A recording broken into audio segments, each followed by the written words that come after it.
real Christian. You know, my dad's a pastor, and he looks at like the conservative side of the Republican platform. He literally pulls up like a fact sheet, and it's crazy because it's a lot of people that vote and think that way, and especially it's a lot of people that did vote that way, and that's why we're in the shape that we're in, because we did have black people that did vote for Trump, and like I literally am so disappointed. Like I can't change it. Like that's his viewpoints. That's how he thinks, and he feels like because they have this Christian platform or whatever. I don't agree with it. It's like I was like, do you really? I'm questioning my dad. Like, do you really think it's not a woman's choice if she wants to have an abortion? They want to take, they talk about all this stuff about, the transgender bathrooms, and it's all of that type of stuff that like they really agree with. I was like, cool. I get that. If you feel like that strongly and spiritually, you feel like that. At least on the Democratic side, I feel like give people the choice. And if that's a sin biblically, let people choose that. If that's what they want to choose, let them do that. Like you have a choice of the life you want to live, the choices that you want to make. But I believe like everybody should have that choice. I don't believe like religion should be forced, and religion should not be a choice. Are we live? We're live. It's a personal decision. It's a personal decision. It's personal. But I don't think, and I don't know why people feel like Democrats are devils or something. Like you can be a Christian Democrat. I mean, the point of a Democrat is you have your choice. You can live the life you want to live. It might not align the same, but we're still some of us are faith based. I'm just not going to get in your business, which talks about our survival tip, mind the business that pays you. I don't. I hate that. So he's solely going to. That's wavering his vote because of we're live. Right? Yeah. Oh yeah. Sorry. We'll talk about that later. And this part won't go on. This part won't go on the actual audio. So but like, even regardless, like even I'm not even gonna put out. But yeah, that's what I think the plan is to do, and it bothers me a little bit, and I want to be able to have the right conversations and to be able to influence the right way and to kind of show the both that there's good things on both parties, and like well, you should ask them though, what are the Republicans doing that are so Christian based though? Like they're running the country amok and they're not Christian based at all. So that's probably one of your that should be one of your first powerful statements, like that part. Outside of the evangelists getting behind him because they're secret racists anyway. Outside of that, what else? That's what I say. Yeah, I don't see it. I just don't think that the God I serve wants me to vote for Trump. I don't think the God I serve right wants me to live in the same country as Trump. I don't even think about God. I just don't want to vote for him. So not. That part. Sheba Sheree. So y'all ready? That was a great precursor. Okay. Let me know when y'all ready to go live. Y'all ready? We're not live? We live, but I'm saying even though we're live, we're gonna record a podcast.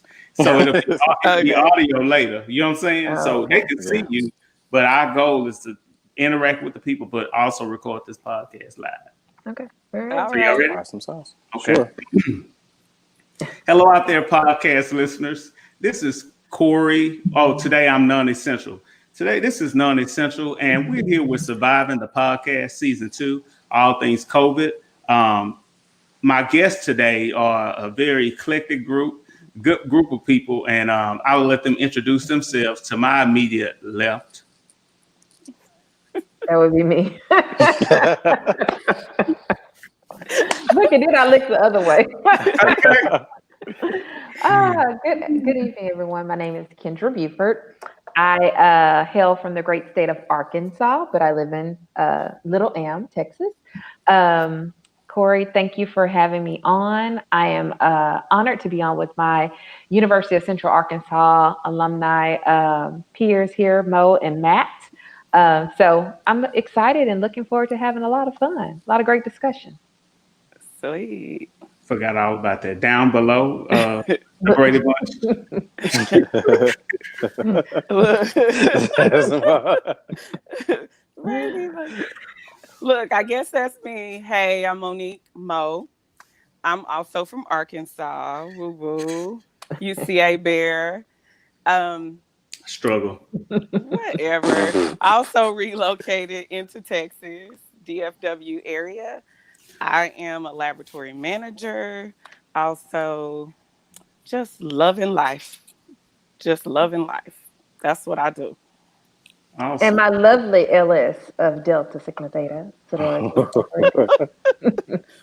Mwah. Okay. I love it. I love all of this. Forgot what I was getting into. Go ahead, below me. Okay. Hello, everyone. My name is Matthew Leon, also known as Matt Leon. I am also from hailing from the great state of Arkansas, an alumnus of the University of Central Arkansas, the Center of Learning in Conway, Arkansas. I'm a corporate audit risk management professional for one of the top 5 financial services institutions in the nation. Glad to be here, and also with my great brother, Alpha Phi Alpha Fraternity Incorporated, Corey. Since we're giving out Greek affiliations. Since we're Greek today, start with Rebecca. But cool, awesome to be here. Awesome. Thank y'all. So I forgot that putting this group together. I forgot everybody was from Arkansas. And that's something. But I like y'all and I love y'all and how, no matter how bougie y'all might think y'all are, I still love y'all. So, but the point of this episode today is really talking about bare essentials. We talked about that and what that looks like, and we'll wrap into it and get into it in a bit. But everybody knows that I start my podcast with a survival tip. And what's going on, Tim? Tim say Biden Harris 2020 Greeks for Kamala. Please say her name. Oh, I was gonna get it for her. Yeah. I mean, they tear her name down. Tear it up and don't care because they feel like we're stupid. But the survival tip today is mind the business that pays you. And I'll say it slowly for the people in the back. Mind the business that pays you. What does that mean to y'all? Ladies first. As MC Light says. I think it speaks for itself. Like, put your nose where you're gonna get the benefit of it, or where it's a direct reflection of you. So, like, if it doesn't reflect on you, you know what? Keep moving. Don't stop by.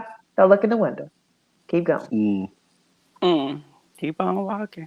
I agree with Kendra. Focus on you.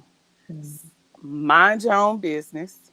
And then just stop focusing on what everyone else is doing. Focus on you. Yeah. Maybe if you put forth all that energy into you, you could become a millionaire if you put that much energy into you versus worrying about what other people are doing. Other people are doing. Focus on you. Yeah, I think that sums it up. Like, mind the business that pays me. For me, that is corporate audit and financial services. So yeah, like, focus on yourself, your own growth, your own development. And if solicited, that's when you give your advice. That's when you give your 2 cents. And I think if we all focus on ourselves a little bit better, then the world would be in a much better place. I don't even want to get into politics, but I think I can lead into that direction. I think America is one of those countries that we need to learn to mind our own business. We have a lot of issues that goes on in the nation. We need to mind the business that pays us, and so yes. I think if we all did that a little bit more, we'd be in a lot better position. And a lot of us would be in positions where we could walk in our own healing. We could be our healed selves. We could not be broken and not be hurt people hurting other people, or we can be people that are uplifting and lifting as we climb. And so I think when you focus on yourself, that inherently helps the people around you, and so focus on yourself, mind your own business, and it will pay you. Yes, dividends. Yeah. And Sure. it's so funny. That the reason why I picked this one is because we're going to talk about how people are really judging people about what they're buying online, how they're reacting, and it goes to, at the end of the day, we're going to we're going to discuss some things.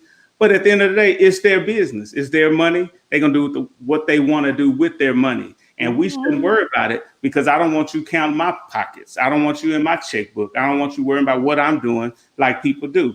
And Right. it's so important because, like I'm going through this right now because, I had this t-shirt business or whatever. And I struggle a bit because I'm not really social media as I probably should be, but it's kind of forced me out there and to get into it. And so I'm into it. And there's so much analytics and everything that go behind the scenes. People think that they're doing things privately, but they're really not. And so you can see everything, and I see everything real time. And, I had these guys, this great marketing team that helps do my social media. And so I can see when people don't support me, when people that say they're supposed to support me don't support me. And it bothered me for a long time. And I think I just came to grips with it recently. Like, you know what? You don't have to lie about it. If you don't support, you don't support. And one of my friends told me when they were getting into the business, him and his wife were in the entertainment industry. And when they post, he was like, if nobody else supports you, your home team supports you. And at first I didn't understand it, because I was like, man, I got your back. But it's really important that you know that if nobody else gonna like it, you gonna like it. And because it's just something you do. You're supposed to be there for your people. And so I struggle with that, because Corey do support people, and Corey gonna go out his way. And I'll never tell people, but like, I'm gonna support you, put out a product, I'll buy it, whatever the case may be. It's just what you're supposed to do when you care about people. But I've learned quickly, when I'm starting to get these analytics, it's not really when somebody tell me I watched this, or I saw this, or I saw you post that, but they didn't equate with a like or a share. It kind of bothers you. But now I'm going to mind the business that pays me. And so the business that pays me is the things I invest in. I'm not going to harden who I am, because I'm just a good person, period.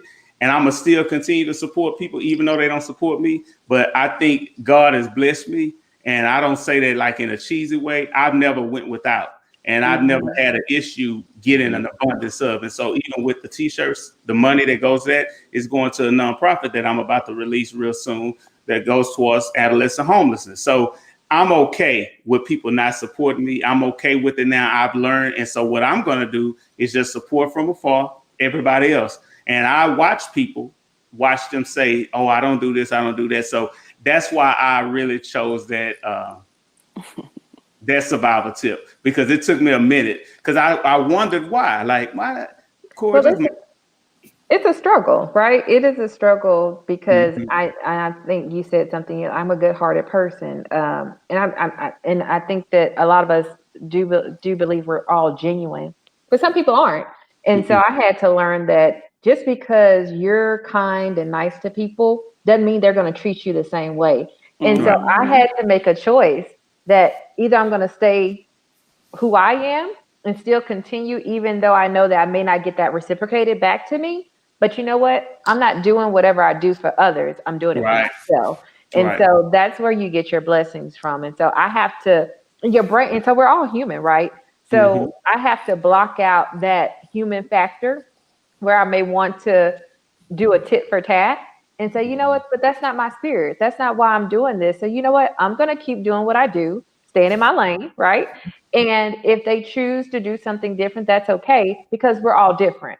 But I can't look at what they're doing and say, well, I'm going to do the same thing because they did that to me. And I think that's where in society we get thrown off, because you want to do a person the way they did you. You can make a decision not to fool with them, but you don't have to be nasty about it. Right. You know, That's right. Right. And I think that's why I'm in my life, my old self. So, but I'm going to still be Corey. I'm going to still support. I'm going to still support you, drop you, but I'm just going to go ahead and mind my business. I can't worry why. So when the analytics come back, I tell my marketing team, I don't even care about the details. Hey, Are the numbers growing? Are the people, and you know, some of your biggest fans are people I've never met before. So moving on with that, let's talk about the survival mode, because you know this whole season is about COVID, and so I incorporated survival mode. And so people who come on this show, I ask them, is there something that you want to share with people that help you get through COVID that you didn't know about yourself that you discovered during the pandemic? Well, I guess I'll go first. Well, I can't say that I necessarily discovered anything new because I am a lab manager. So I have been going like on 1,000 since all of this started. So, one of the biggest things, though, that I have learned is I really do know lab. And Mm-hmm. sometimes because we start focusing and going into specialized areas, but with this, it's made me pull back everything I've ever learned about lab and start applying it because I've had to do lab development. I've had to build and reach out and market and do lots of research. So it just really solidified for me that I do know what I'm doing. And that Mm-hmm. made me feel a lot better about myself. Not that I thought I didn't know my job, but Mhm. it just kind of gave me a little bit more confidence during this time to say, you know what? I am that girl. I'm the Huh. shit. I'm the shit. You are the shit, Black girls rock. You are. regardless. Paycheck Uh, never stops. So you're part of I like that, something Mo. way bigger. All right, Beyonce, Black is King. It is. Here we go. I'll go ahead and answer that too. I think for me, it's not necessarily, I guess, not a survival mode. Well, it is a survival mode. For me, I didn't realize um, how important it was to recharge and to take a break from things and to just be still. And I think until I was forced to do that, I didn't realize how powerful it was to do that, and how much I became more in tune with myself to do that. I looked up, and I'm someone who did actually have COVID.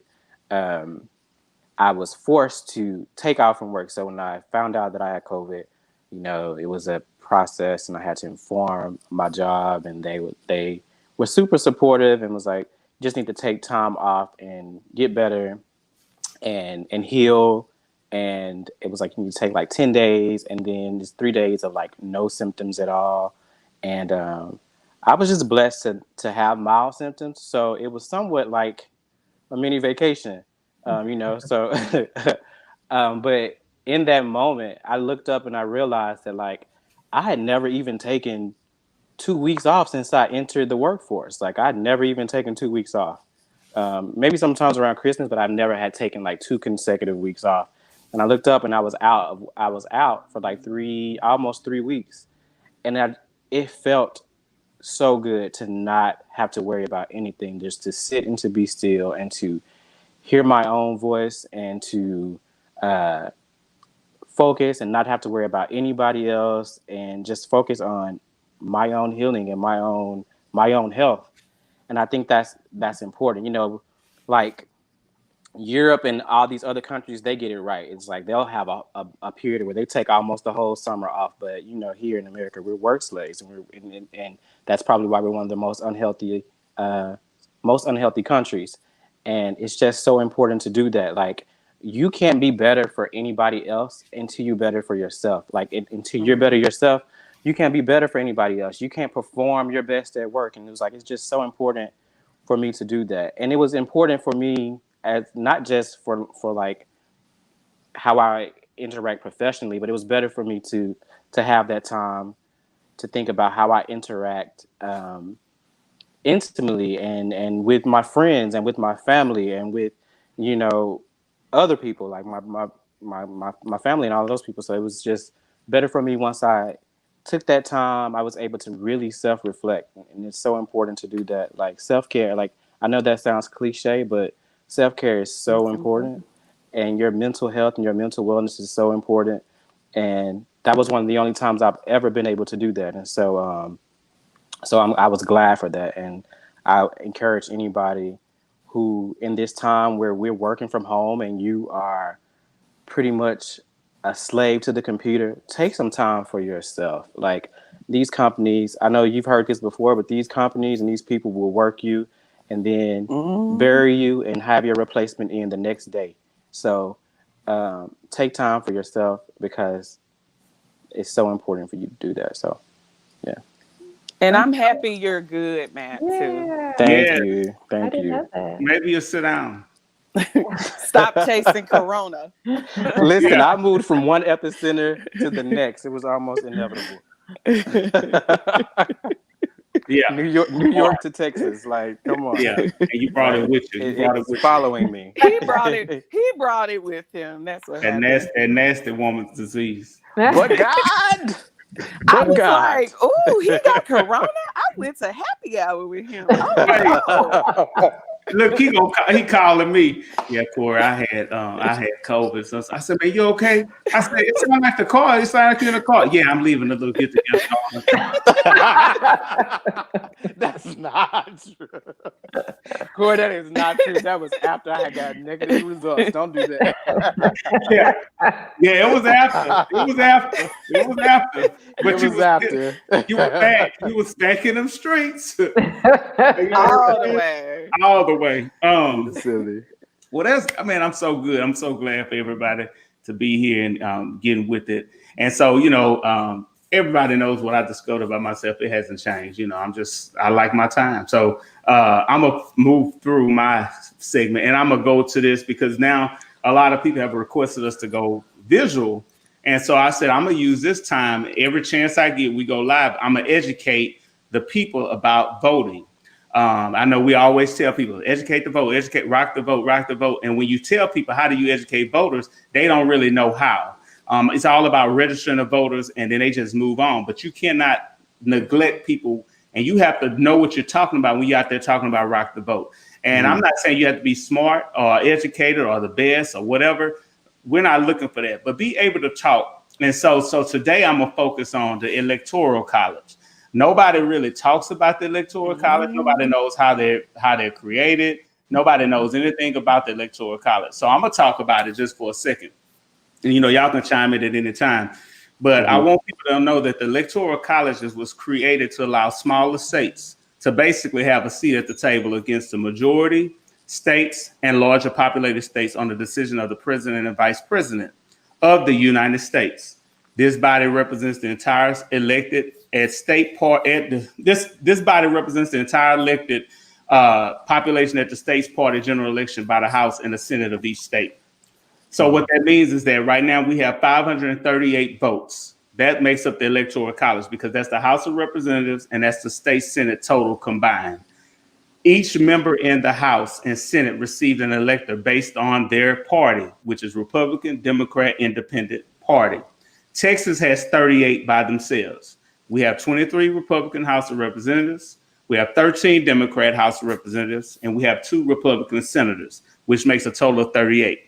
So I just want to stop right here and let people know that's why it's important that you vote at that level. You vote for your senators and you vote for your House of Representatives because that's who make up your Electoral College, those numbers. So in this case, it's 38 people. So we'll have total 25 Republican votes and 13 Democratic votes. Technically, they're supposed to vote by the way your state votes, but we'll talk about it a little bit more. Texas doesn't have that in place. We're not in that. We're not mandated by law that we vote the majority of our popular vote, and we'll talk about that later. But a little history on the Electoral College. The 3/5 clause and the role of slavery. People don't know, and I know a lot of African Americans may not know this, but we were considered 3/5 of a person. And so Electoral College was based off population. And so most people don't know that the southern states of America, there were more slaves than there were whites. So they created the 3/5 rule. 3 out of every 5 slaves were counted. That would give them more people to more votes in the Congress at that time. So that's how that was created. And just know that it was never abolished, but it was superseded by the 14th Amendment. So don't think that everybody always say that's the past, that's the history, that's old. It's not old. It's still written, but it's superseded. So it's not removed out the Constitution. So know your history. And it was superseded in 1868. But let's move on. The disenfranchisement of blacks in the South were implemented to keep us from voting, to suppress us from voting. And President Woodrow Wilson in 1916, he was the main contributor to adhering to that because he was a Southern elected president. So the Ku Klux Klan thrived under him. All that poll tax, that stuff started to really get legs and walk. More senators, they really took over the majority. And so I just want to let people know just a little bit of history of what this Electoral College and why it was developed and what our role was as African American. So if you didn't know that, now you know. But I want people to also know how all this ties into the census. We note that the gains and losses of electors per state are based on the census. So our Electoral College went up. Our electors in Texas went up based on the census in 2016. So that's why it's important that you do the census. That's how we know how many representatives we get. Right now, we have 38, but California has 55. So we're the second largest state. And I just want people to know that due to COVID, Donald Trump did move the deadline for census to September 30th, 2020. So you can go online and do it. You go, I think they have them even at like the courthouses or the city halls. You can just do your census. And if you don't know, call somebody, let them help you. And people, if you know about the census and you know there's somebody who didn't participate, please do it for them. It's very important. It also determines where money goes in your state and how it's kind of divided when it comes to the budget for the year, moving through those 4 years of the presidency. But it's important. It's based off that census. What I want to talk about is that most states have elected a winner takes all based on popular vote of the state. And the candidates, which is the president, vice president, must receive majority of the Electoral College. So Democrat, Republican, more than likely, that ticket must receive 270 votes or more. So this is the makeup of the Electoral College vote. We are in Texas, so our focus is Texas, but there's people who are probably watching or listening to this or seeing this that's in another state. Each state has a different process on how they vote for the Electoral College, et cetera. And some are appointed, like in Florida, the governor appoints all of their electors. It's very odd, it's very weird, it's very different. This is something that should be abolished, but it looks like it's just still lingering year after year after year. And there's a lot of gray areas and everything. But I want to talk about the National Popular Vote Interstate Compact. This is something that was implemented and created where states have got on board and created the legislation to where they'll commit to the popular vote of their state. So if your delegate amount is, say, for example, your delegates are 20, if the popular vote in that state is 20, all 20 will go to that particular candidate. What we experienced with Donald Trump and Hillary Clinton, she won the popular vote, but the Electoral College voted for Donald Trump. Texas is one of the only states, now hear me clear, we're one of the only states that has not had legislation brought to the floor to commit to this compact interstate vote. So that means that if the popular vote of Texas, if we end up voting for Joe Biden and Harris, our electors, which those 38 votes, can still go in there and vote however they choose. But as of 2020, 16 states have joined this, and there are 5 states currently pending. So we have 190, I think it's 190 plus 196 Electoral College votes have committed, and 64 votes are pending, which will bring us closer and closer to that 270 required for the compact to take effect. So I do want people to understand that Electoral College, you might hear about it, you ignore it, it doesn't matter. It does matter. And when people say my vote doesn't count, your vote counts. And it starts with the census to your House of Representatives, to your state Senate, all the way to the Electoral College to this point. So it's very important that we follow that all the way through. Y'all got anything to add on that? You better teach me. Right? It's okay. I've known about the Electoral College, but of course, being here in Texas, just kind of learning a little bit more about, how things are done here. So I appreciate you for educating all of us. And I've heard But it time and time again. It's still confusing. That's how I feel. What? Why Yeah, do you have two votes? Two Yeah. voting, popular and yeah. electoral. And Yeah. most people leave it alone because they, like you said, Kendra, it's I don't understand it, whatever. I'm gonna just vote and move on. And some people say I'm not gonna vote, but I want people to understand that their vote matters, and you can't change the vote. And so, what I was saying about Texas has not had legislation brought to the floor to commit to that compact vote, where our popular vote will be mirrored in our mhm. electoral college. When you get to your state representatives, I mean your House of Representatives for the state of Texas and the senators, you need to demand that. Even though it may fail, the attempt needs to be made. In some states it has failed, but in Texas, the attempt has never been made. And I think it's never been made because people just assume we are a red state, We so it are. doesn't matter. But we can Hmm. change that because Ann Richards was a Democratic governor. We had a governor at the time, and she was blue. So we can turn the state blue. And we Hmm. are a majority, but we don't feel like we know enough. And so we choose to register people, and we still don't turn those registrations into an actual vote. And so I'm going to talk about that more next week.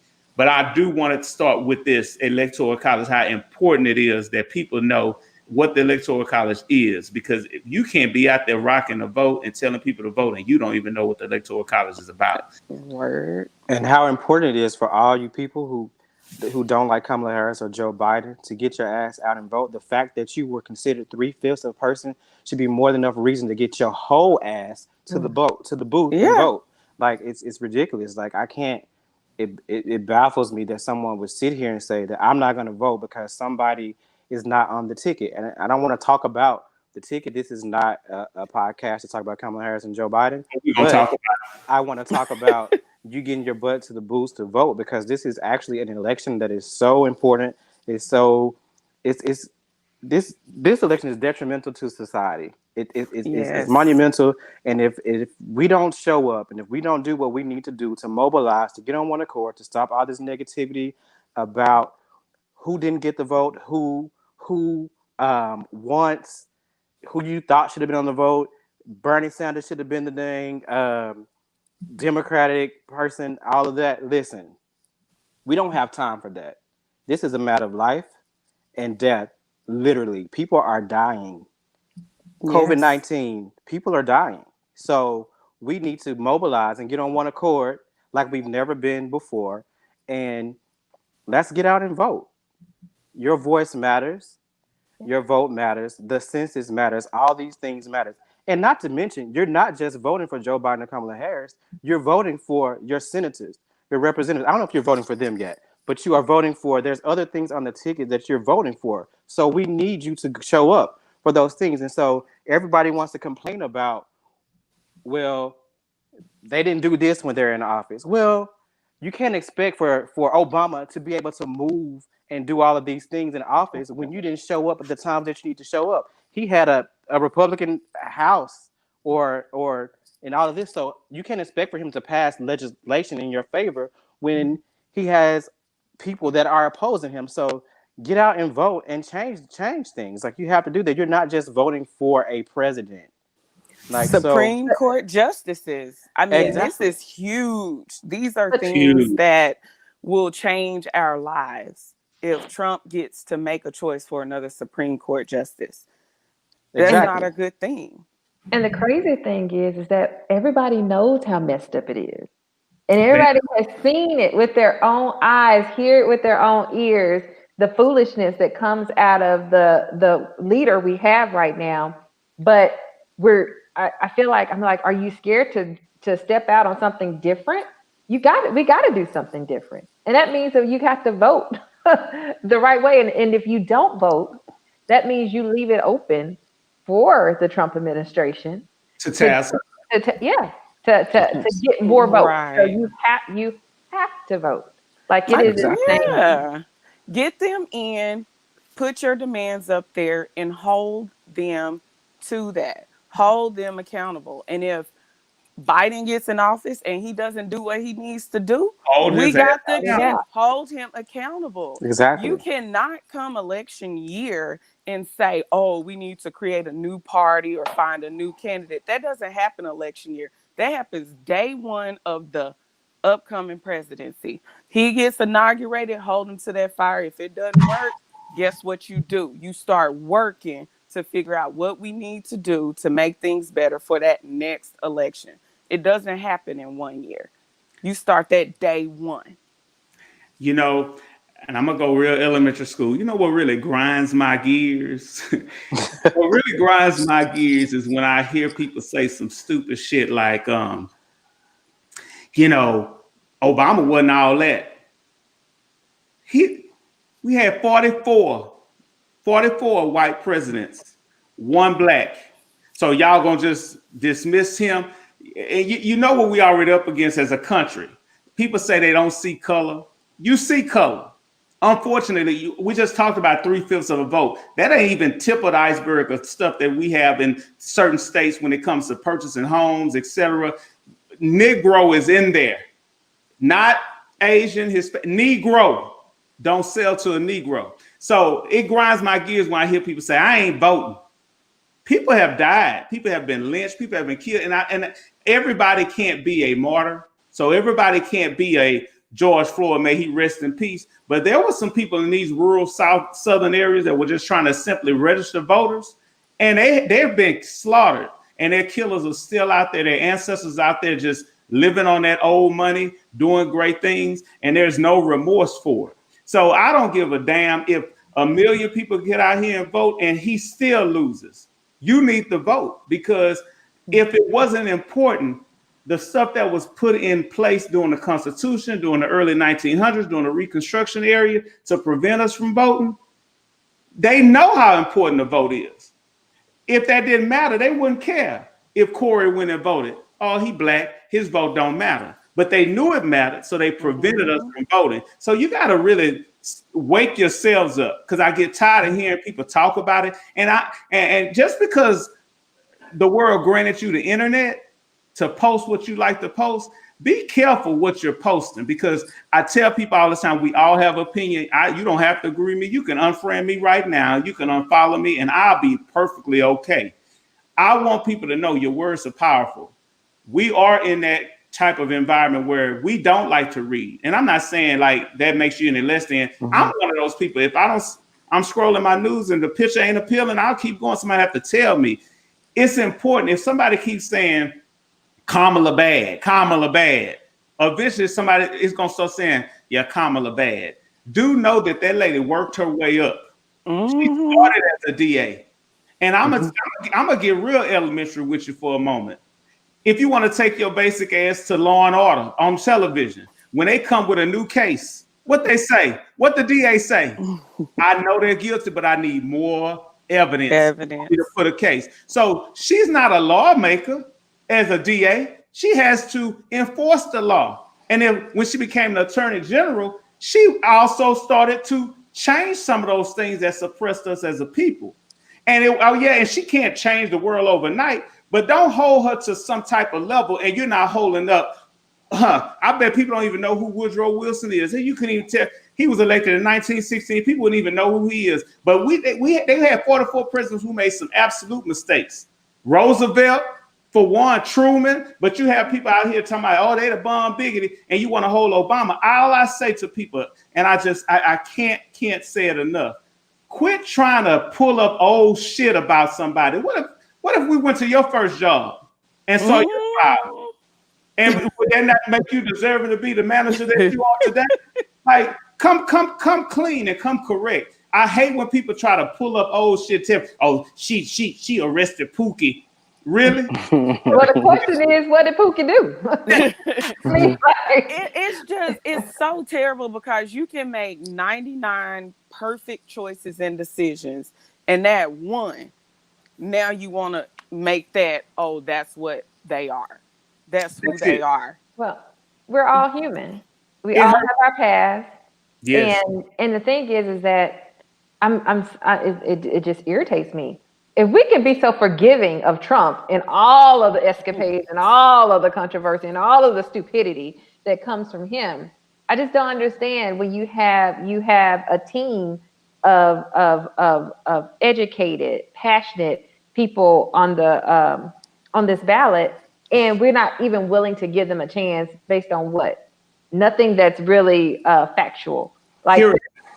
go ahead. Yeah. Heresy. I was Yeah. able to. Yeah. You're right.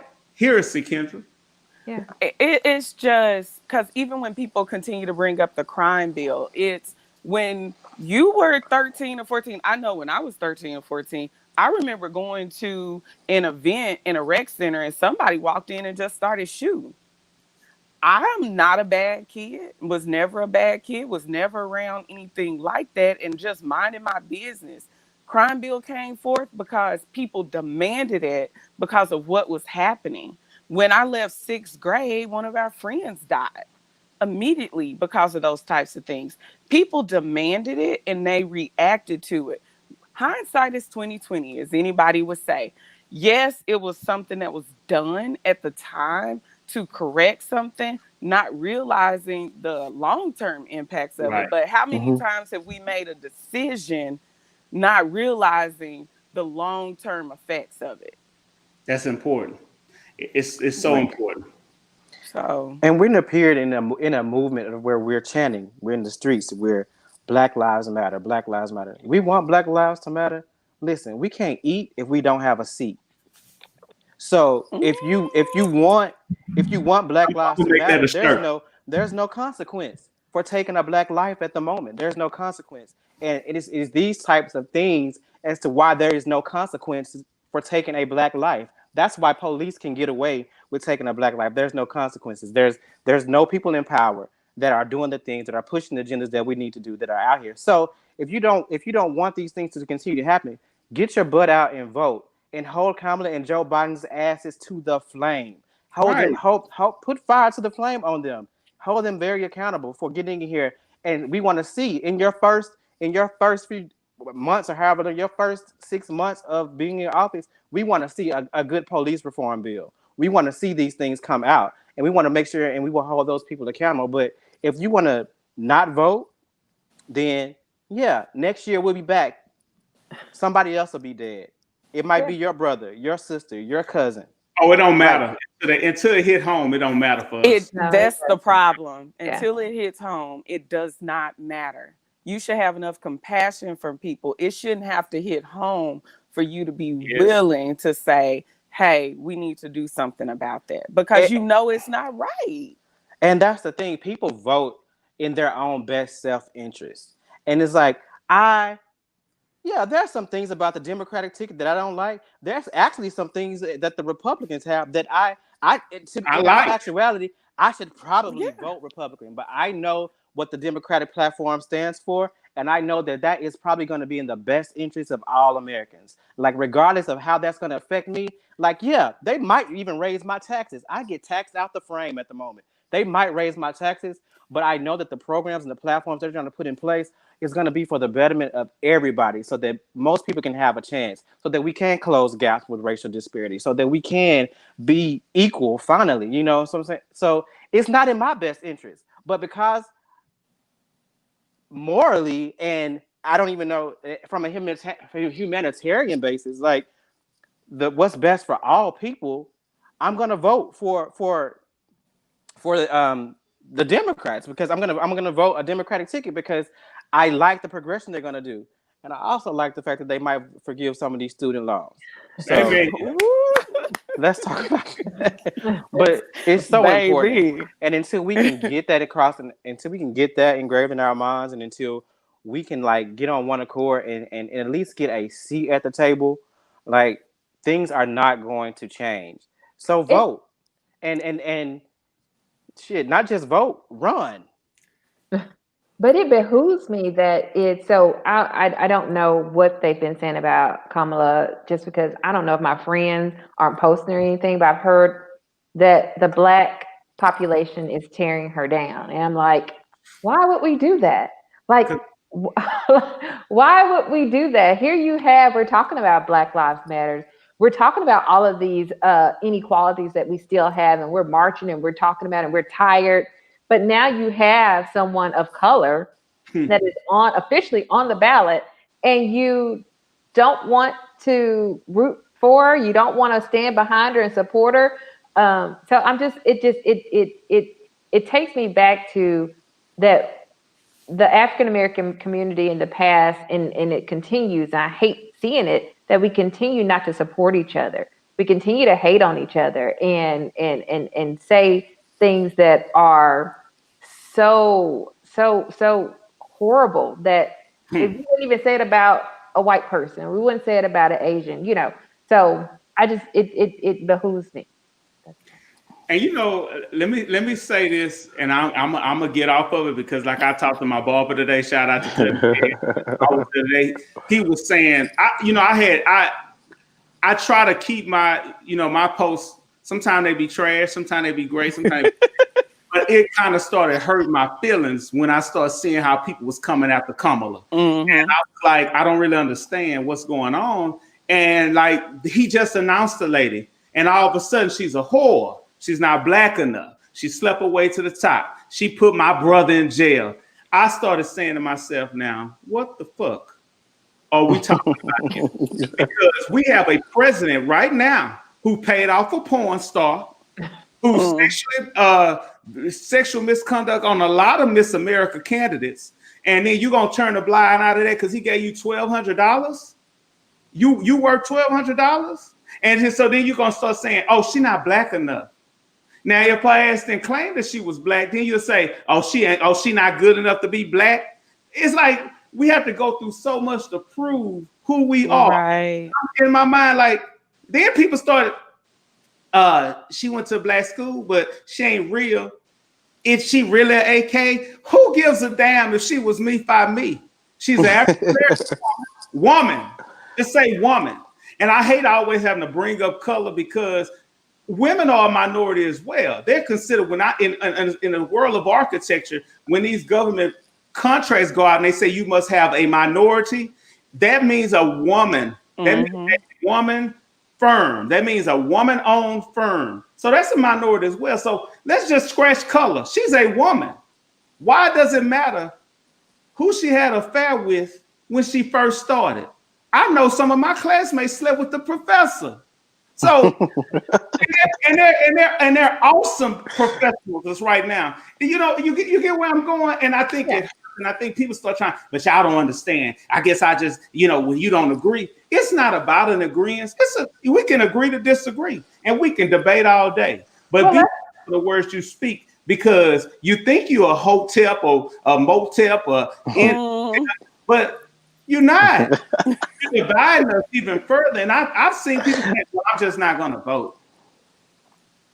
Right. It's just like dumb. meme. Yeah, that's not solving anything. And it's interesting how we rallied behind Barack Obama, a black man, but now that it's a black woman who's not even running for president, who's running for vice president, now that it's a black woman. And I used to kind of like, I don't know that saying, they were just like the black woman is the most disrespected woman, like of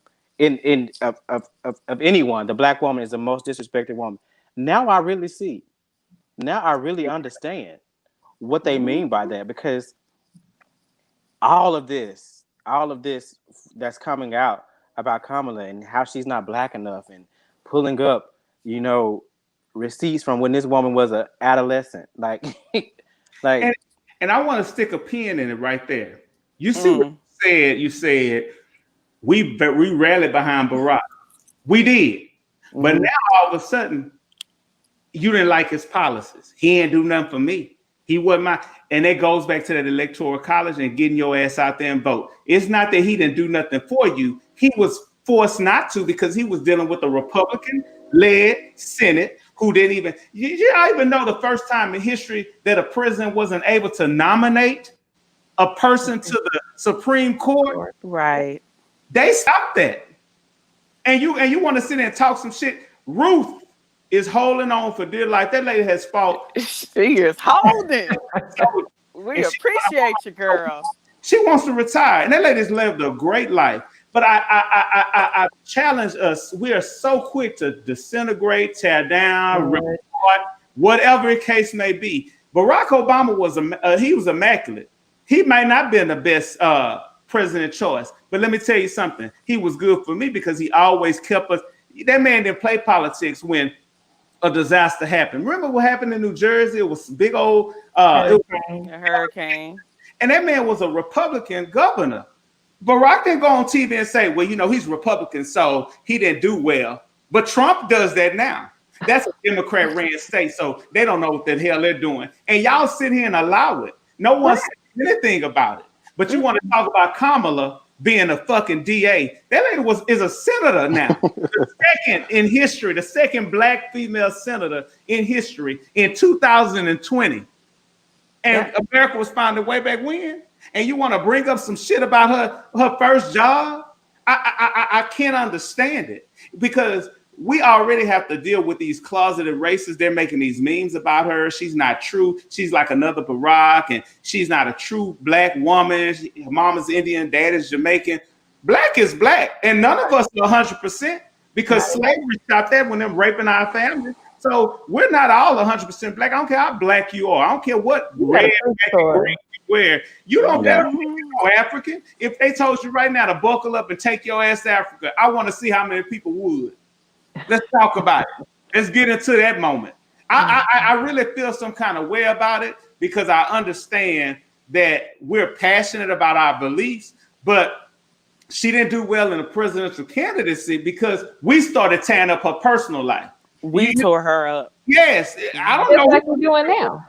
I don't know who Elizabeth Warren slept with. Don't care, because she reminds me like your old principal or something. I don't want to know who that lady born can. But Kamala, look, I got all it. I'm about to say, hold on, I struggle with it. I just struggle with it. And I'm not going to address it anymore on my page. I'm just going to, I've gave my donation monetarily. I'm going to do my part. I'm going to shut my mouth, but I'm not going to entertain ignorance anymore. I'm not going to argue with the useless. That's what I call them. I don't have time for that. I'm not in the debate. I'm not a politician. I'm not political. I couldn't even tell you what the Constitution say right now, but I do the research. I can't go look it up.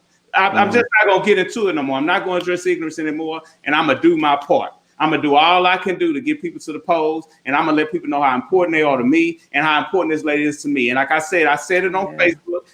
Nobody's perfect, but she's perfect for me, because Miss Ellen J. Cole went home on that song. She's perfect for me because she represents my mother, which was a hardworking lady, which was a nurse who was spitted on, called a nigger, and they wasn't allowed to serve people. And she was a nurse. She went to school. Lesbian, and this is like in the 70s, 80s. So again, she's perfect for me. I don't need to know who she slept with. I don't really even give it. I don't care what nobody slept with. As long as you come in and represent my interests, and you just try to just push the needle a little bit to a better place, because America is terrible right now. We're in a terrible state, but we're so selfish. All we want to do is get out and party. It's important that I can get out and shake my, we all miss it. We love it. But, I just want to, if we want to close from this topic, I just want to say, Kamala Harris might not be the best choice, but she's the best chance. That's another shirt. You don't. So let's go. I like it. Come on, make us a shirt. Yeah. she might not be the best choice, but she the best chance. And so yes, we can. Let me end this. Yes, we can. I'm ending it right now. I'm ending it. Shit. That's essential. That is essential. That's powerful. It is. Let's go. Because I really want to talk about these Greeks too, but I'm not going to do that right now. That's a whole nother topic. But everybody's Greek now. Okay, but we're gonna move on. Next case. Here we go. Now we're gonna go into the episode. We got some crunk. I forgot what the podcast was about. We got lots of popcorn. Come on. Listen. Okay, so we're talking about bad essentials, and we was just talking. We had a conversation. We was just talking about how every time there's devastation to the nation, that everybody goes out to buy what? Milk, bread, Tissue. Water. eggs. Right.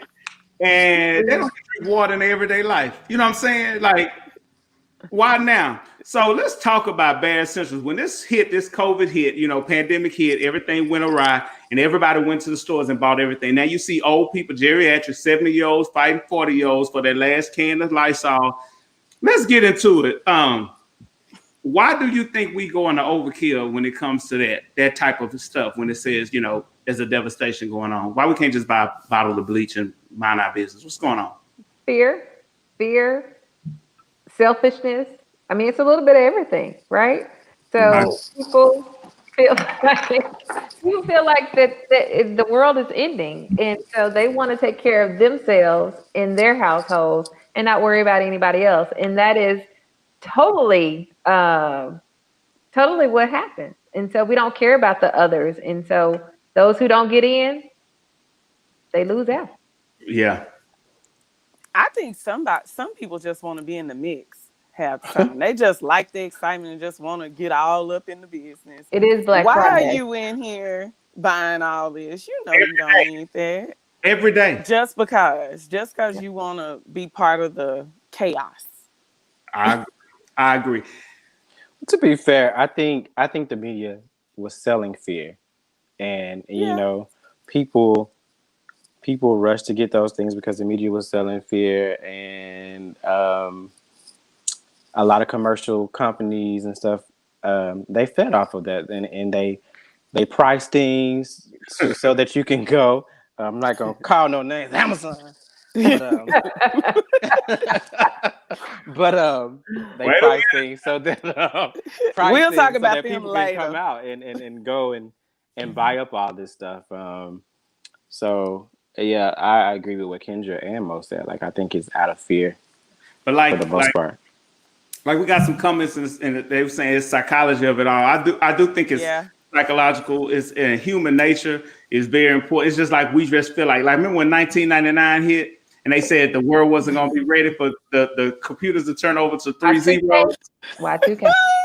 Y2K was, and y'all, New Year's happened, and guess what? We partied off. Right. Maybe we are in Y2K now, 20 years later, because we're not ready.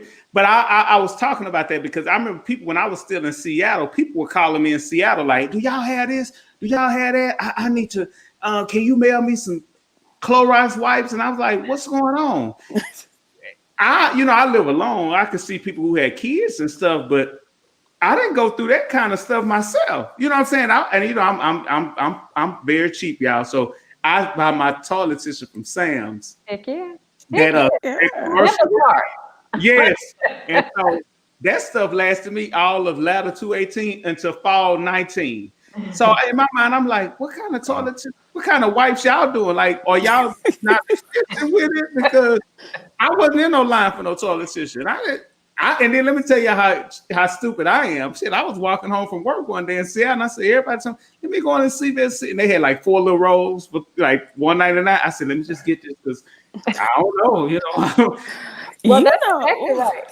So during when COVID hit, I was having major surgery and I was out for 6 weeks. So I didn't even know what was going on in the world because I'm laid up in my bed recovering. But when I got out into the stores, I went to the grocery store and was like, the whole aisle on both sides is empty. So I work for the biggest retailer in the world. And when I see the biggest retailer in the world and got my essentials, guess what? That fear in me was like, oh, I got to find me some stuff because when they run out, I got to be able to wipe my butt. So. I agree. I saw that my aunt is watching. Hi, Aunt Latrice. She said she said for fear and the mentality of a come up. I agree. We are some hustlers. People are buying this stuff up so they can go out here and sell it on the streets of Harlem. So like they are selling that soap and that Lysol. He's disinfectant. Like people are. People are People becoming. are They're becoming wild. They're becoming their own retailer. People are wild. Literally, So I got some tissue one day and somebody was following me to my car. To my car. they trying to buy the tissue from you. And I turned around and looked and was like, you don't want this. Not You don't want this. not this one. 'Cause these That's licks laying, crazy. these licks laying. I don't windmill either. And I think people they got to understand that. And I was saying like I bought some stuff hot because I have my mother's older and she does live alone, and so when I hear about people, I just get it, and so I supported somebody's hustle. One of my friends, he sent me a picture. This lady had like a mini store in her house, and I said, "Give me 7 of those, 5 of those, and stuff." And I have it for my mom, so when I see her, but to me, a bottle of bleach would do me fine. And I'm very germ driven. I don't do too much. I'm not OCD, not at all. But cleanliness is next to godliness to me. But I'm over here thinking like, why y'all can't make your own bleach water? Like, but it's like those Lysol wipes. I have a friend. She's every Wednesday, Thursday. They have senior citizens hour at the store. And they be like, hey, they still got wipes. You might want to get up there and get some of it. And y'all just don't know. I be in my bed and I be like, should I get up? Nah, I ain't getting up, man. Fuck that. But then I be like, I might need to get up. Right. Y'all, I still ain't used the stuff in my. Exactly. You can make your own wipes. I'm like, get you some bleach, makes you a solution, and cut a paper towel roll in half and let it soak. But you got to sell paper towels. See, you can't find paper towels. Can't find paper towels. We can't use them. We can't make some paper towels. Anything. You can figure it out. I'm just like, get creative. Or you could take some baby wipes and pour some bleach in that, and it'll dissolve and it'll become a wipe as well. I just think people get so caught up in the fallacy of it, but I really don't understand. And that's the thing with the mask too. Remember, N95 was a thing to have, and we couldn't find any. Then it was like, I don't need no mask, but then people start wrapping whole socks and stuff around their face because now all of a sudden you needed a mask. You know what I mean? And so people out here fighting for masks. And I'm even going further. My little business, we sold masks. Y'all, our masks are $10. And it's just keep it covered and protect. Y'all, they got masks out here $30, $40. People are really winning. And that's why I tell people all the time, be careful how you treat people because you'll never know when that well runs dry. And I tell people all the time, you can't come at me asking me for a handout and then I come to you and your stuff $40, $50. I'm creating a mask. Yeah, I'm creating a mask for somebody right now. And I think online it's $60. And I'm like, it's $18. You got a respirator on it? What's got the cure? That sucker get off your face on its own. It'd be like, yeah, I don't get it. And so moving through that, it comes to the bad essentials and stuff. But let's talk about, because of the bad essentials and the big craze, because I have a friend, she worked for the largest distributor, Procter & Gamble, and she said they had to redirect and go through a whole new restructure because of COVID and the demand. They could not keep up and SKUs had to change. She went through a lot. But let's talk about this with the online sales. This stuff existed. Like, you can get your fruit online, you can get your grocery shopping online, and they'll deliver and everything. But now I remember when it first hit, you couldn't get Amazon to deliver your groceries for at least a month and a half.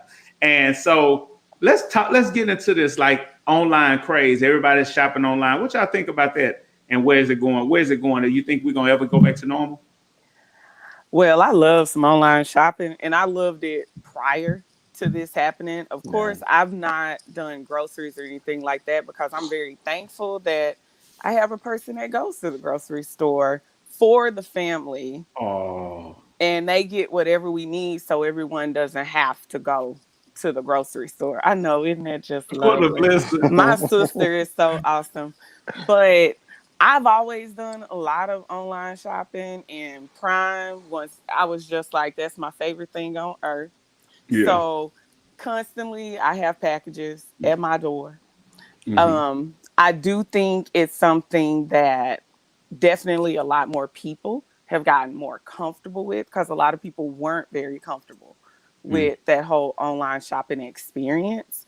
But now people, they love it. And it's almost, I feel so lazy Yeah. because I'm just like, oh, click, click, click. It's here in 2 days. It's here whenever. All my outfits, all of it. I'm like, what's that measurement? My whole wardrobe. Where did I get it? I ordered everything offline. I like it. Well, so the days of brick and mortar are they're weighing they're moving on out. Of course, online Hmm. is where it is, and it's just because, of course, our young people love to be tech. They're all about techie stuff, and um, so it just amazes me. Like, I don't know about y'all, but during COVID, I have saved so much money. I do not buy. I don't shop on Amazon Prime. If I do, I'm going for essentials. Good for I you. work for Walmart, Corey. Let's not get it twisted, okay? Okay. Um, Okay. Battle. so you know, look, when y'all go to Amazon, go to Walmart because we got the same thing for cheaper prices. Thank you. Live better. But I have saved so much money because I'm like, I refuse. Like, why are you buying an outfit? Where are you wearing it to? Like, I don't In understand. my house, because I just want to be cute. Y'all, let me tell you I'm something. gonna wear it next year. I'm gonna say this. I wasn't gonna share this story, but I had a lady who bought some AK shirts, y'all. And she bought these shirts, and y'all, she badgered us every day.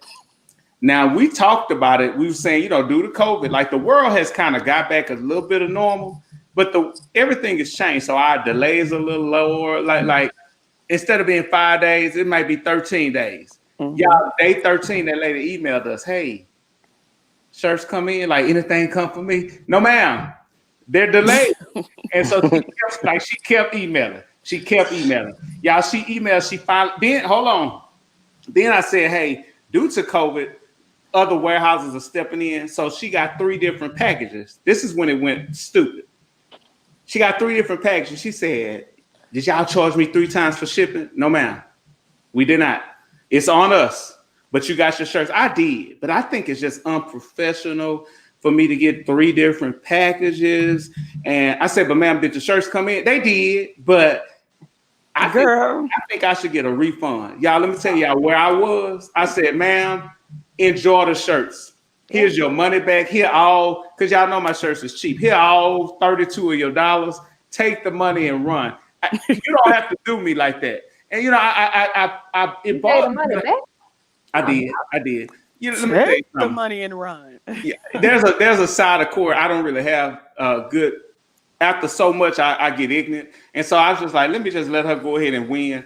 Because if I said anything else, it'd be uncivilized, and I have to go to God in prayer. So I just said, had church. I talked to my business partner about it.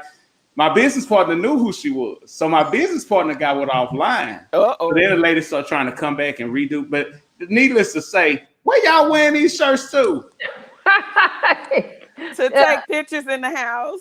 Or out to the park when they go on a bike ride. Do y'all know that Let still the people can't find a bike? mobilize. I'm just telling. That's my pet peeve on COVID. I can't I find a can't. bike. I tried to find one too. I couldn't find one either. Tony said Walmart's grocery pickup is the Tony, truth. you my girl. Absolutely, it is. Try it. You won't go Which back? you won't go. Amazon's is great as well. Oh please. See, Uh-oh, battle. see, but I'm not. I'm not Battle. here. I'm not here for that because at the end of the day, may God. I want everybody to win. I still want Walmart to be in business because I like going to Walmart. We ain't going nowhere, so we good. We Well, good. They're not. okay. Oh, hey, don't never say never. We good. We good. I just joking. Uh, I enjoy going to the actual store. Like there we go. I don't like to shop online really, especially when it comes to clothes, because I want my stuff to fit a certain way. I have to try it on, and now the grocery stuff did come in handy. I will say that. Like I definitely think that even after COVID, people will be still ordering groceries online. It's super convenient. My only thing was the pricing seemed a little different when I first started doing the online grocery shopping. It seemed like it was a little bit more expensive online. But I do think that people will continue to do like grocery shopping online after COVID. But if you're people like me, when it comes to like clothes, like I feel like I want to try it on, I want to Yeah, feel it, touch it. because I actually, Instagram and Facebook send you those ads, They do. and I clicked on some and I tried it. Like I was like, okay, I'm finna order this stuff. I went and I had bought me a little short set. Not to a sit. Not a I had short bought all sit, this stuff. Matt. It was coming from China. What B said that was so good. I'm gonna buy my short set. Should say Um, it ain't tight as right. Listen, I bought it and it was coming from China. And I was like, it's gonna be small, so I'm gonna order 2 sizes up. Now, for those of you that know me, you know that I'm medium. I'm a medium person. So so I get the stuff, and I waited like 3-4 weeks. Like I was like 3-4 weeks. This stuff comes back, and The short said, this stuff comes back, and it is huge. It's like literally like falling off of me. And I was thinking like, oh, it's Asian, right? So it's gonna be like you probably need to order a size or two European. up, because I didn't want me to be looking like a can of biscuits and all of this and stuff. So this stuff is literally falling off of me. So for anybody that's listening to this, if you're about 6'1", 190, I probably got some stuff that'll fit you right. So hit me up if you need like a little short set for this summer. A I'm little happy summer. you had, Hey, I'm share happy that you picture, had that Amy. experience. Amy, share that picture. She said, let me find that picture. Share it with us. I'm happy you had that experience, because usually when I order from those sites and I order 3 sizes big, it's still only big enough for a 5-year-old. See, that's why I don't Really? order. Because what I'm not gonna do is take the time to mail it back to them and all that. I don't have time for that. Me either. Me either. I'm terrible with their return policy. Yeah. And I work for Amazon. I'll be like this. If I ordered it wrong, I'll just give it to somebody. Let somebody else. Listen, it looked like I literally went to the big and tall store. It's like hanging off of me. It didn't even look like the picture though, because that's the thing when you order something. What's that website they be talking about? Wish. Wishing. Like It did look good. Like it looked okay. I think the quality of it looks okay now. Now the little short set that I got was like it was the twins, Polly and Esther, and I was like, I didn't think that this what it was. So I might be able to shrink it actually. So I don't know. But You might. Have you tried to wash it and shrink it? I haven't yet. You need to try it. But I tried it on, and I was tickled when I tried it on. I was like, well, with the online craze, like Rebecca said, Rebecca talked about Amazon, and a lot of people are upset right now with Amazon because they feel like the CEO is on his way to become like the first trillionaire. And do y'all think it's his fault that online sales went crazy, or do you think he had something to do with COVID to create this? listen.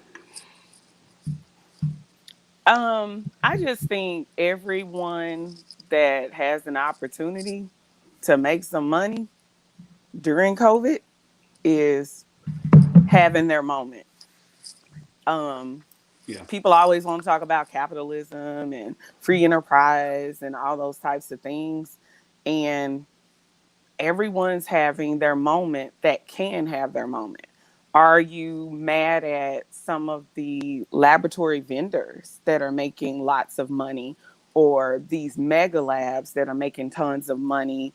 They're all making a lot of money from this, simply because if you have an opportunity to make money, most entrepreneurs are going to take advantage of that, and they're going to do that. And that doesn't mean that they were part of creating it.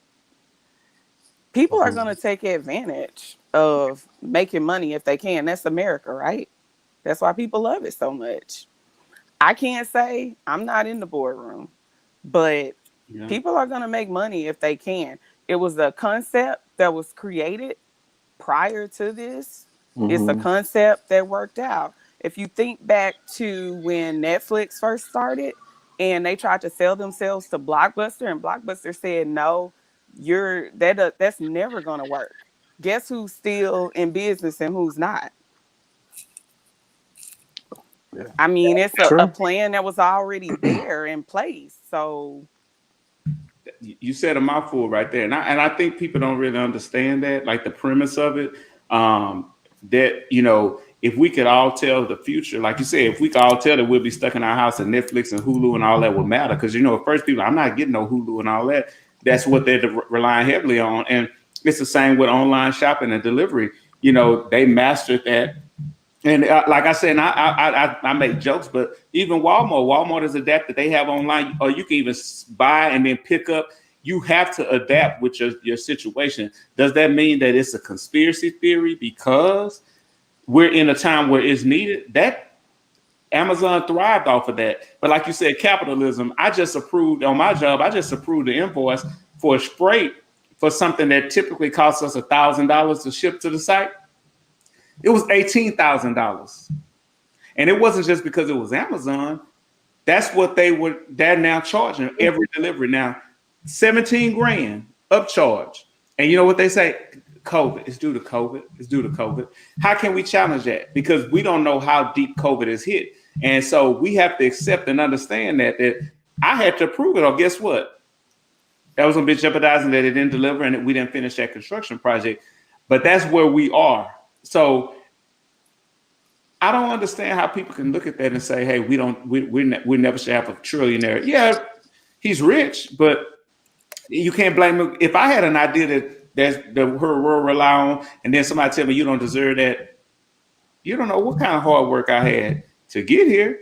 But I just don't know. I hear a lot of people talking about they're not supporting Amazon anymore or they're not supporting these heavy hitters anymore because they're not sharing the wealth. And my thing is, how do you share a delivery wealth? Because I do know Amazon contracts people to drive their own cars to deliver packages, and I'm sure Walmart has the same system, and so on and so forth. So how do you share the wealth outside of that? Matt, did Matt die? Did he fall? Matt, are you there? There. Matt took the camera off, but he didn't mute the phone. How about that? We're amateur scoring. You know I am. So why Matt is he come with that ruffling and bubbling.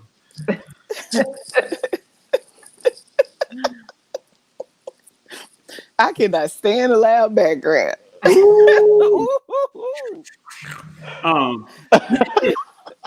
We heard you. I really don't like y'all right now. Matt, See yourself. My lighting is horrible. Oh, you want me to get up? You want me to get? You need some better lighting. Mm-hmm. Where's your ring? You don't have a ring. I knew of anybody you would have. Is it Matt? Well, I'm not gonna call the person out that was supposed to bring me this ring thing because I know that he's watching. So Oh, you really was gonna have it didn't. It didn't. Now come. I have some extra lighting for myself if I need it. It didn't get here on time, and so yeah, I am forced to look like your president at the moment. Very orange. Kia said, "Mute yourself, Matt." Matt, you took the camera off, but we still heard you ruffling back. I said, like, is he eating chips? Like, what you doing? I knew he was getting up, but I said he probably over there doing something. He ain't got no business. Oh, but flaming hot Cheetos. Look so see, do you guys think it's been successful for something like groceries, and I know groceries are more very personal. Like people like to touch their own fruit and stuff. So we've noticed that it's been successful.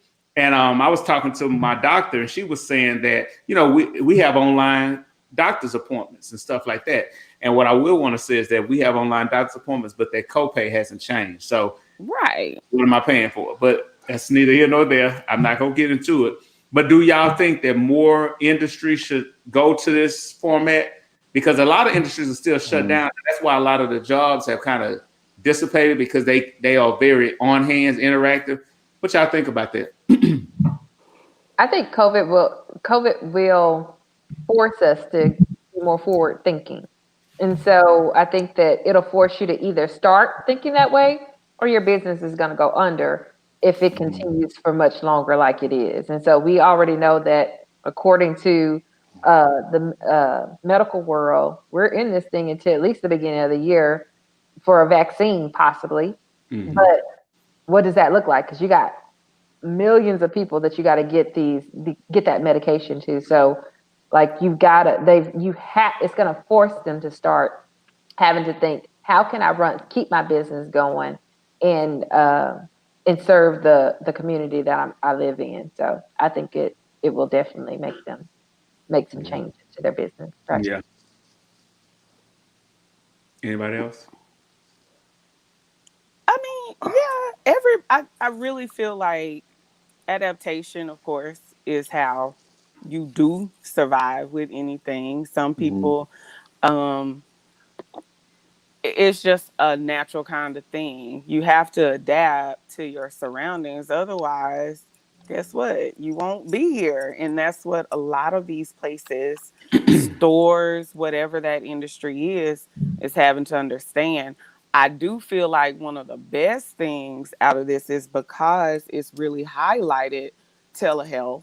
So Mm-hmm. people that normally wouldn't seek out mental health, Yeah. things like that, it's really made them say, okay, well, I can just do this right here at home. No one really has to know. And it's, to me, kind of opened a lot of people up to getting that mental health that they need. And hopefully, other things will also go with that. But them copays definitely should go down because you are not up in that office occupying that space. And so those are things that we really do have to look at. And that goes all the way back to dealing with elections and insurance companies and how they affect elections and all those types of things. But I think there has to be an adaptation to many industries to Yeah. make that work. A lot of places didn't think you could actually work virtual, but guess what? They figured it out. Yep. They Yeah. figured it out. Yeah. And I just think you got to adapt. We did it at 9/11. You got to adapt. Mm-hmm. What? Matt, you got anything? Or you pick it back? You're good. Yeah, I definitely I think some companies are actually saving money in this environment. Like, and I think for a lot of companies, including like the company that I work for, I don't think we're actually gonna ever go back fully to like being in a brick and mortar building. Like, I feel like there's gonna be so many people that are gonna be at home still, or they're gonna be in a hybrid situation where I'm working from home 3 days out of the week, but I want this office space for like maybe 2 days out of the week. I Mm-hmm. feel like that's what's gonna happen. That's actually what I'm gonna elect to do if that's what an option is. Um, yeah, I feel like we've definitely learned that you can adapt and you can be successful, and I think it's actually going to change the game for a lot of people. Like, for instance, I lived in Seattle, and worked for a company, and I know a lot of companies out there struggle with diversity and inclusion, and I think COVID really opened people up to thinking that, like, okay, you don't have to be in this physical location anymore. So for areas like Seattle and the Bay Area, where you're trying to get those diverse candidates and stuff to move, and you're trying to move people from the South. Like, I think they're gonna start thinking about things differently now and saying, like, we can be virtual, the work can get done, we can still be effective, and you can start seeing us in more spaces, and especially like spaces like the tech industry. You can see us in more spaces. I think Amazon was very smart about creating a different headquarters because they knew that they were having some of those challenges, and they did create a different headquarters outside of Seattle. It's very hard for minorities to live in Seattle. And it's hard to thrive in Seattle as a minority, and the Pacific Northwest period. It's hard to thrive as a minority there. And so I think you're going to see companies shifting and starting to think about those things a little bit smarter. And hopefully that's a win for us all. Like, so hopefully, this even though it's horrible now, maybe it's a blessing on the other side of it that we will have a little bit more work life balance. You might start to see us in spaces where we typically wouldn't be, and so I think that's the direction that things are going to go. So when we say that this is going to be the new normal, yeah, it is probably is. It probably is going to be the new normal for us a little bit. So I agree. And I yeah. think that when we were hunkered down like we should have been, the air quality was better. Life was just a little better worth living. Like, you kind of felt like your childhood a bit. It just was just a calm time. And even though we now are, light years ahead of 1918 when they had the first pandemic, we have Mhm. internet and access and stuff. And I think, to bring it all home, we can't, there's no list of what's essential and what's not. Everyone has their own priorities and what's essential to them and what's not essential to them. And something that may be essential to me may not be essential to you guys. And so, I made a play on this episode because I hear people always saying they know they don't need that. And you just really don't know what people are supporting, who they're supporting, what they're doing. So I always say, mind your business. If they didn't ask you to buy it, don't worry about it. Don't worry about it. And, 'Cause I like to see.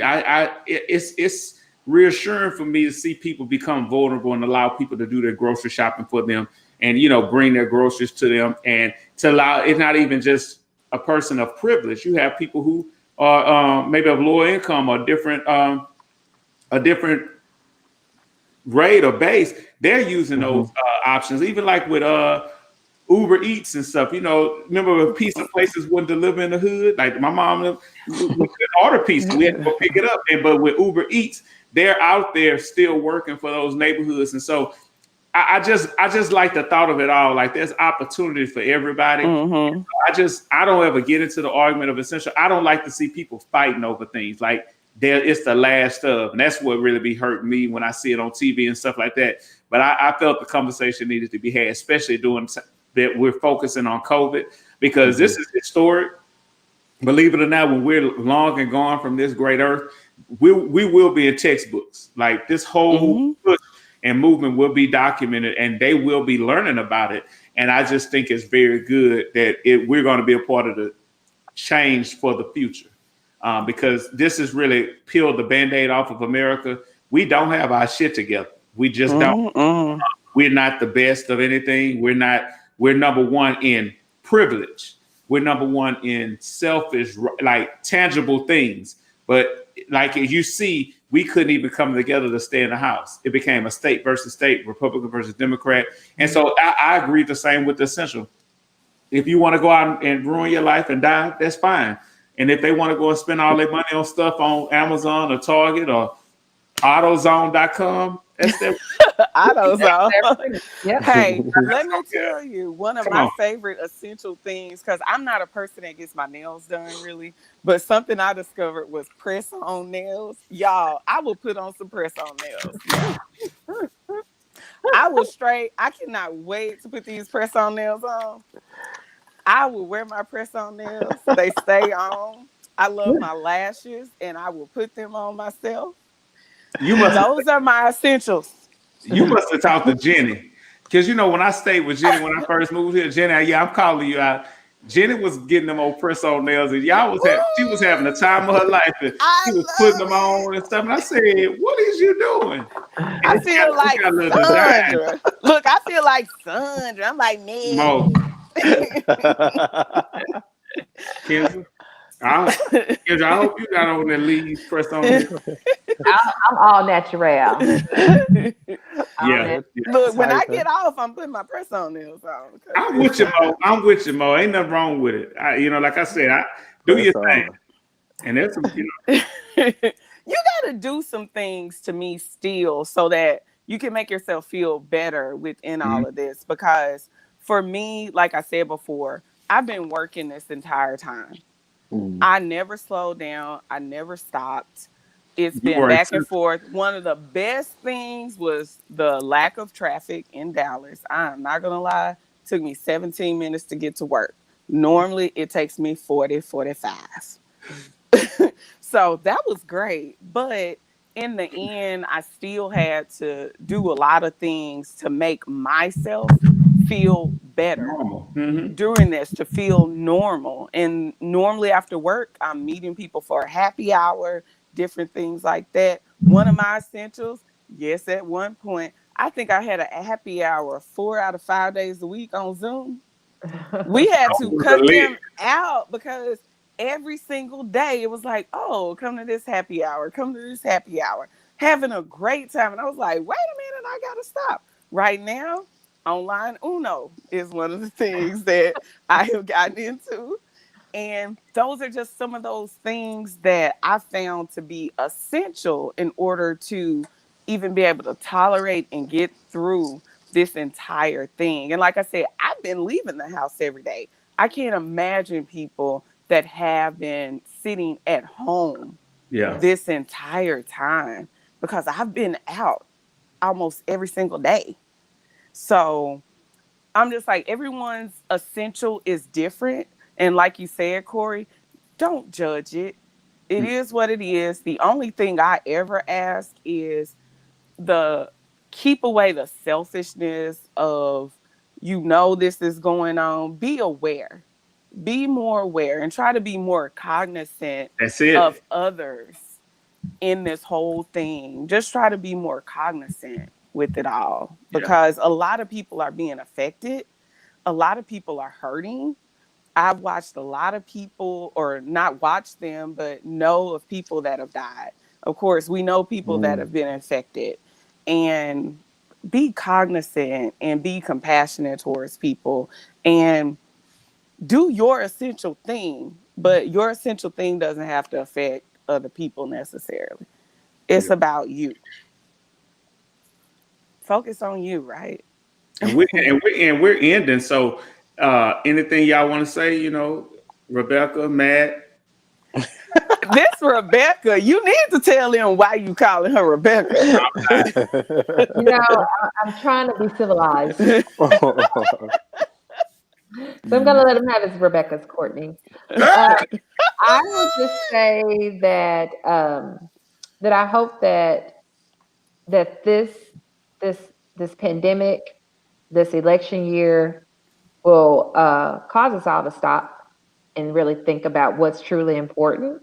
I think Matt said it well when he talked about self care. So when you start thinking about yourself and your families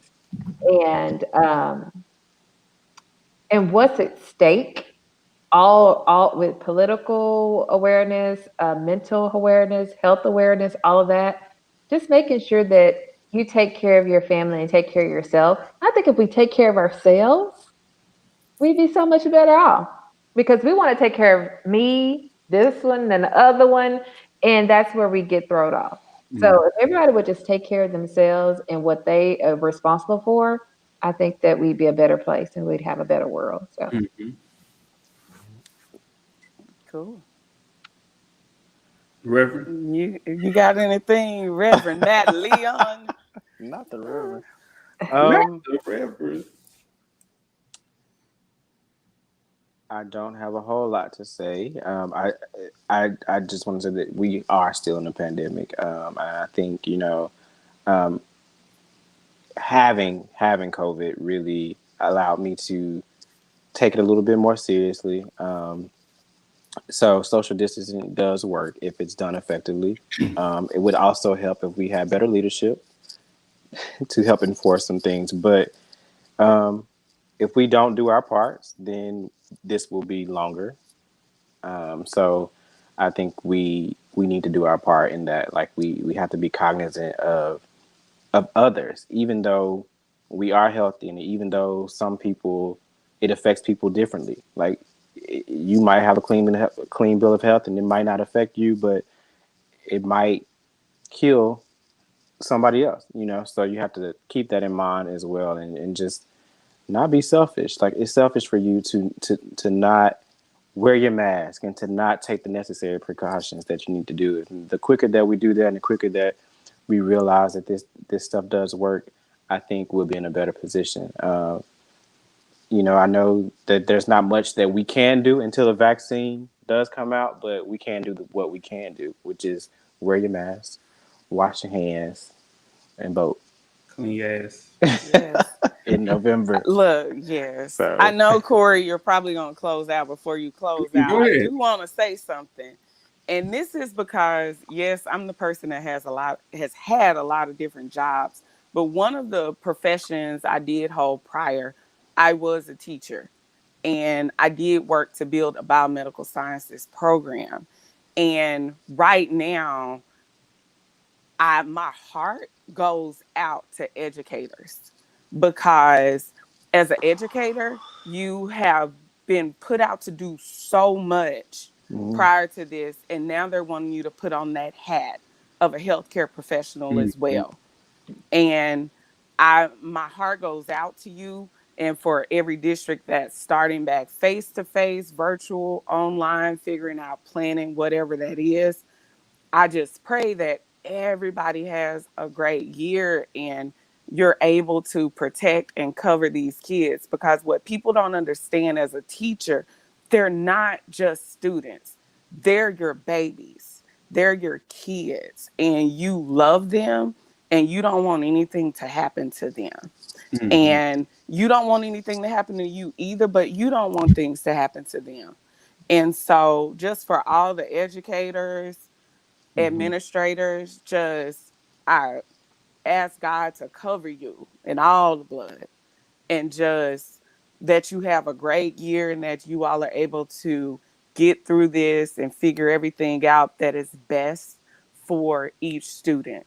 That's just some I just felt I needed to say, because for educators, that's a hard thing Yeah. because you're always thinking about those kids, but you got to take care of you as well. So Yeah. I just want to say that.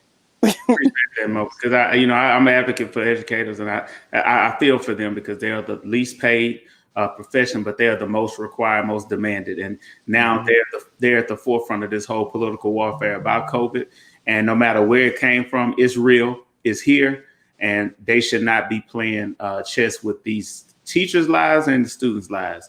And it's just very important. So, like Mo said, to echo with that, and then also what Matt and what Kendra said, just a lot of people are over COVID, but you can't get over COVID. We're still in COVID. Like, just because you say it's over doesn't mean it's over. Like, your life is forever changed. We all are forever changed, and we just have to appreciate that and just make light of. That's why my podcast is turned different, because we want to make it a little more lighthearted.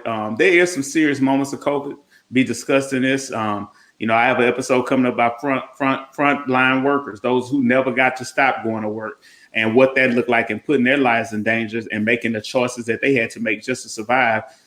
It's some serious stuff. And then also we're going to talk about to bury a loved one during COVID. What does that look like? That process is very big to the African American community when you lay a family member or a loved one to rest, and not being able to do that and have to do that virtually, or not being able to have to do it at all. A lot of people get cremated. There's some seriousness in that. I think mental illness is real, and it's really put a notice on that. Mhm. Just have a little bit more, like she said, empathy for one another, empathy for people, stuff you don't really consider that you should.